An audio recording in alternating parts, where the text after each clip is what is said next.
Quem tem chamada às vezes vai morar junto do ribeiro para sentir de perto o cuidado de um Deus fiel. Quem tem chamada não recua mesmo quando os muros são altos. Antes que eu te formasse no ventre, te conheci, e antes que saísse da madre, te santifiquei. As nações te dei por profeta. E eles pelejarão contra ti, mas não prevalecerão, porque eu sou contigo, diz o Senhor, para te livrar. Vamos agora conhecer um pouco mais da vida, da trajetória do Bispo Robert. O Senhor nos chama para dar frutos. São 11 anos de ministério. Vamos acompanhar a partir deste momento a trajetória do Bispo Robert. Ele nos contará o seu breve testemunho. Quando foi que aconteceu o propósito que o Senhor ouviu o chamado de Deus? Então, o meu propósito começou quando eu tinha 1 ano e 2 meses de idade. Eu vi ter uma infecção no intestino, a qual generalizou. Por 1 semana fiquei internado aqui na cidade de Videira, devido ao agravamento da enfermidade. Fui encaminhado para o Hospital Infantil Seara do Bem, na cidade de Lages. Lá eu fiquei internado por 22 dias na UTI, em coma. Foi colocada uma sonda, ali eu me alimentava, também tomava as medicações. Os médicos já começaram a avisar os meus pais, colocando que talvez eu não teria mais solução, que eu talvez iria morrer, não iria mais sobreviver. Minha mãe, em um desespero, na sua oração, ela fala com Deus dizendo: Senhor, se é para o Senhor tirar um filho meu, que o Senhor me dê outro filho. Nesse período, enquanto eu estava internado, ela veio ficar mal em casa, foi até o pronto-socorro e lá ela descobriu que ela estava grávida. Eu costumo sempre falar nos meus testemunhos, e nesse testemunho do meu chamado, do meu propósito com Deus, é que Deus responde à oração dela, dando um filho para ela, dizendo que talvez eu realmente não teria mais vida e que ele iria me levar.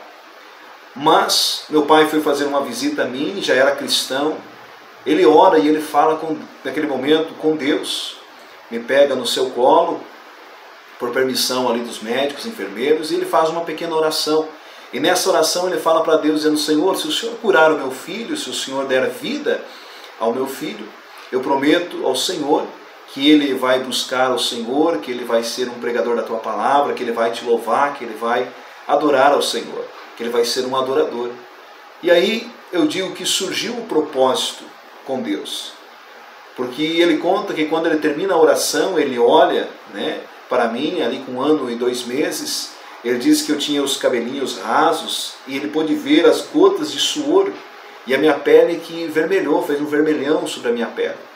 Naquela hora Deus fala com ele dizendo que ele estava me curando. E realmente, passam-se alguns dias, recebem a ligação, aonde os médicos começam a dizer que a minha melhora foi constante, dia após dia, e que eu já estaria ganhando alta para ir para o quarto, e que assim possível eu também estaria ganhando alta para voltar para casa. São 11 anos de pastoreio. Quais são os principais ensinamentos? O que eu levo desses 11 anos de pastoreio, de ministério pastoral? Eu posso levar para mais essa jornada que eu vou estar enfrentando, mais 1 ano. Eu levo hoje bastante gratidão a Deus pelo aquilo que Ele me chamou, para o ministério que Ele me chamou, pelo aquilo que Ele fez na minha vida. E eu acho que não tem uma escola tão grande do que a escola da vida, que possa te ensinar, uma escola que te ensina tudo. Você pode ser decepcionado, você pode ser julgado, você pode ser caluniado, você pode ser pisado, mas a última palavra sempre vai vir de Deus para a sua vida. Então hoje eu recebo esses 11 anos de pastoreio na minha vida com um grande ensinamento e um grande presente de Deus. Independente das lutas, das dificuldades, das adversidades que eu enfrentei em todos esses ministérios, eu posso também trazer os milagres, as pessoas que receberam cura, que foram curadas de câncer, que foram curadas de outras enfermidades, das famílias restauradas, dos casamentos que o Senhor restaurou. Então tudo isso eu posso trazer como um grande presente de Deus na minha vida. E o que eu levo desses 11 anos hoje é gratidão a Deus e poder dizer que eu não vou parar, que eu não vou desistir e que eu vou confiar. Hoje estamos indo aí para 4 igrejas, daqui uns dias vamos estar inaugurando uma igreja também lá em Curitiba, no Paraná, na Fazenda do Rio Grande. Temos hoje igreja em Fraiburgo, Caçador, Videira. Temos aí projeto para mais uma igreja, se assim Deus permitir, uma cidade aqui próxima também. Estamos aí para a 5ª igreja. Deus sabe de todas as coisas. E a porta que Deus abre, ninguém fecha. E eu sempre falo, né, independente de qualquer coisa, a última palavra não vem do homem, vem de Deus. Então eu sou grato a Deus por esta jornada. Sou grato a Deus por esses 11 anos de comemoração do meu ministério, onde eu creio, né, e profetizo mais 11 anos aí, ou quem sabe, né, mais 22 anos, buscando e adorando a Deus. E um propósito que ainda continua. Enquanto eu respirar, enquanto eu estiver vivo, adorarei a Deus, pregarei a palavra do Senhor, louvarei a Ele e confiarei nele, porque eu sei que o propósito que Ele tem na minha vida é muito grande, e se eu estou aqui hoje respirando, é porque Ele me escolheu e me separou. A palavra de Deus, em 1 Reis, no capítulo 19, vai dizer que o próprio profeta Elias pensou em desistir. O Senhor já teve esse sentimento? Quem nunca pensou em desistir? Já pensei várias e várias vezes de desistir, né? Não tenho vergonha nenhuma de falar, de estar expressando esse sentimento também de desistência. Acredito que todo pastor, toda pastora, todo missionário já teve esse pensamento de desistir. Mas como a palavra de Deus diz para nós, muitos serão chamados, mas poucos serão escolhidos. Não fui eu que escolhi ter uma vida pastoral. Foi Deus que me chamou, foi Deus que me escolheu, foi Deus que me separou para estar fazendo a obra dele. Por várias e várias vezes pensei em desistir, teve dias difíceis envolvendo vida financeira, envolvendo saúde. Teve um período que eu nunca vou esquecer também na minha vida, onde eu sofri com uma hiperplasia nodular focal no fígado, onde eu fiquei aí praticamente quase um ano em tratamento na oncologia, aqui no município de Joaçaba, mas que o Senhor também me deu a graça, me curou e eu consegui vencer. Mas foram uns períodos também difíceis do meu ministério, onde eu pensei por várias vezes de desistir. Tive várias decepções, mas Deus me agraciou, Deus me deu a vitória e eu consegui vencer aquele sentimento de desistência. E hoje eu continuo crendo e acreditando que grandes coisas Deus tem aí para o ministério, na minha vida, em nome de Jesus.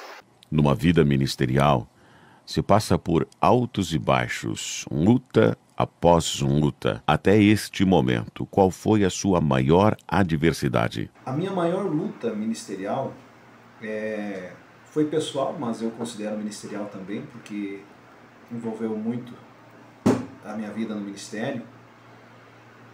Foi a minha separação. Foi a maior luta que eu considero luta ministerial até hoje, nesses 11 anos, porque alguém que era referência, ministrei por várias cidades, para casais, para famílias, para seminários de casais, Lages, Monte Castelo, Curitiba, e entre outras cidades, até mesmo aqui em Videira. Ministrando sobre casamento, eu venho me deparar com uma separação. Então eu pensava muito e tinha muito comigo aquele receio dos pré-julgamentos, do que ia acontecer, do ministério. Mas encarei, e nesse período, né, eu sofri bastante ingratidão. Tive a minha própria família não me apoiando, não estando do meu lado, mas aí entrou também o livro de Mateus, capítulo 12, versículo 46, onde Jesus está ministrando com os discípulos, e eles chegam dizendo: olha, Jesus, seu pai, a sua mãe, os seus irmãos estão lá fora, querem falar contigo. Jesus estende a mão e diz, né, aqui está a minha família. Ele aponta os discípulos, ele diz: aqui estão meus irmãos, aqui estão o meu pai e a minha mãe. Então ele se referiu aos discípulos, aqueles que estavam ali, ele disse, todos aqueles que adoram o Pai, esses são a nossa família. E naquele momento eu também recebi a igreja, aqueles que estavam ao meu lado, aqueles que me apoiavam.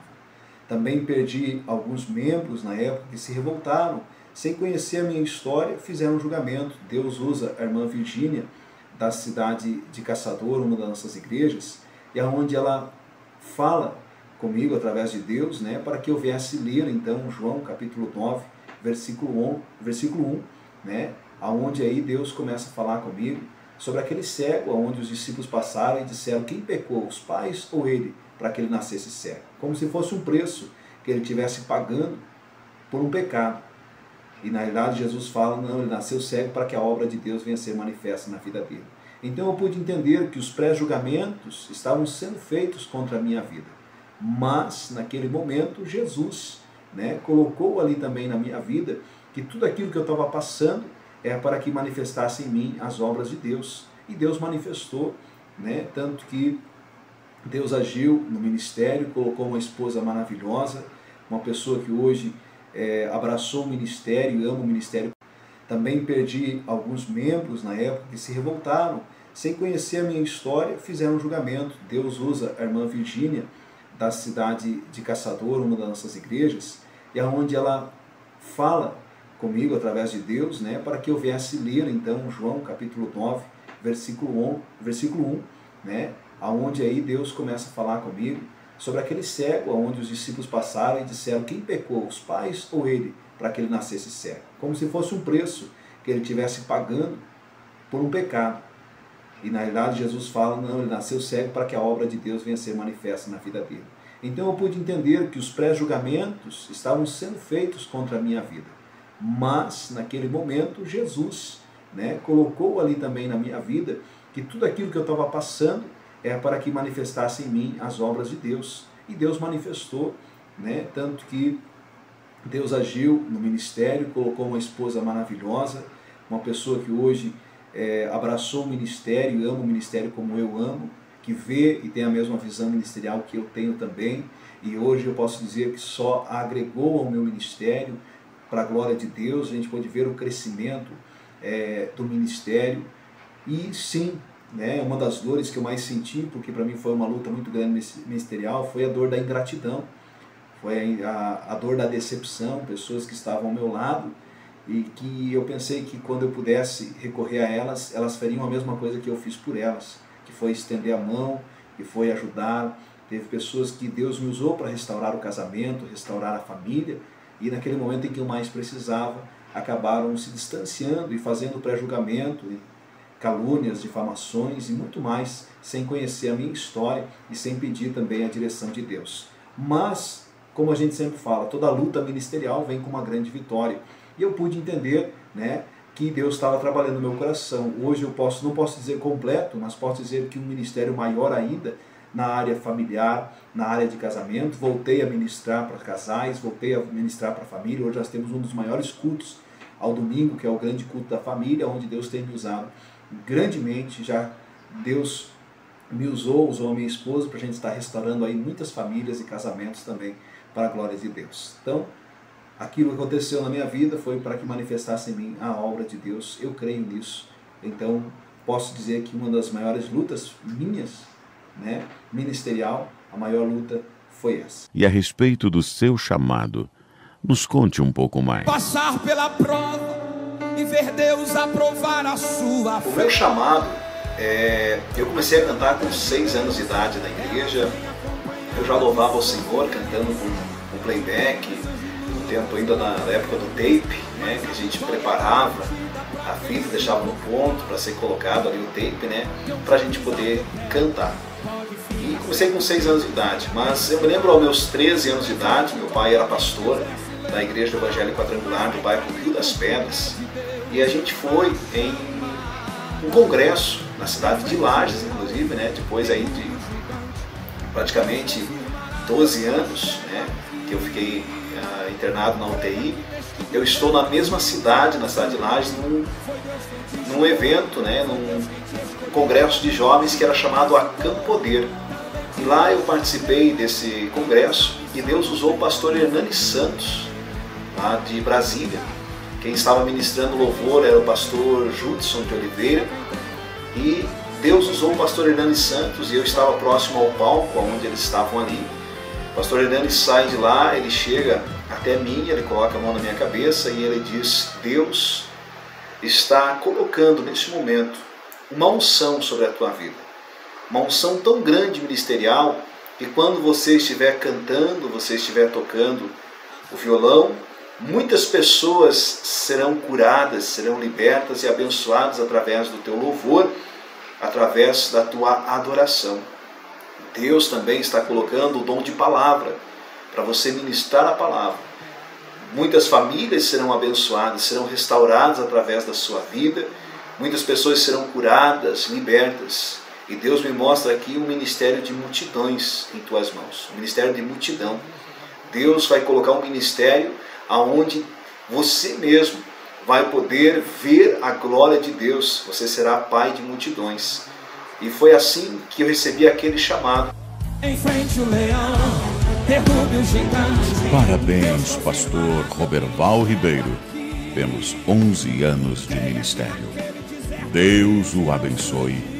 Em nome de Jesus. Foi Deus quem te escolheu, te capacitou, também te encheu. Agora é tarde, não tem como fugir. Enfrente o leão, derrube o gigante. Deus confirmará teu ministério aqui. Creia que naquele deserto os rios irão surgir. Foi Deus quem te chamou, foi Deus quem te escolheu, te capacitou, também te encheu. Agora é tarde, não tem como fugir. É você mesmo e dessa missão não tem como fugir. Foi pra isso